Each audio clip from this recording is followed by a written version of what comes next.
இப்போ நாங்கள் ஒன்று ஜனாதிபதி தேர்தலுக்கு நாங்கள் தமிழ் கட்சிக்கு நாங்கள் அடிச்சிருக்கிறோம், முத்தாச்சி அடிச்சிருக்கிறோம். அதை இன்னும் தமிழ் கட்சி புரிஞ்சு கொள்ளலைன்னு சொன்னால் அது அவையன்ற வீக்னஸ். நாங்கள் அடித்து உதைச்ச கருத்து என்ன சொல்லுங்க பார்ப்போம். நீங்கள் ஜனாதிபதியாக நீங்கள் தெரிவு செய்ய போகிற ஒரு ஆளை தேர்தலுக்கு நாங்கள் எடுக்கிறோம்னு சொன்னால் நாங்கள் தமிழ் மக்களை நீங்கள் என்ன தமிழ் கட்சி நீங்கள் தேர்வு செய்கிறது? நாங்கள் தமிழ் மக்களை ஆகிய நாங்களே தேர்வு செய்கிறோம் ஒரு ஜனாதிபதியை. சிங்களாக்களை தவிர ஜனாதிபதி ஒரு தமிழன் பெற முடியுமா? இல்லை, ஒரு நான் தெரியாமல் தான் கேட்குறேன், பெற முடியுமா? முடியாது. அப்போ தமிழ் கட்சியெல்லாம் சேர்ந்து நீங்கள் இவருக்கு போடுங்க நீங்கள் சொல்லுவீங்க.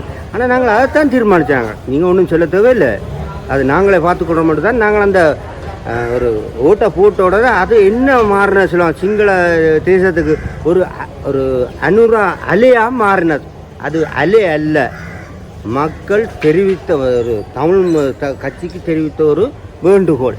அது சிங்கள தேசமோ யாரோ என்னவோ அனுராவில் வென்றுட்டுதான்னு சொல்கிறார். அது அவைந்த கற்பனை. அது நாங்கள்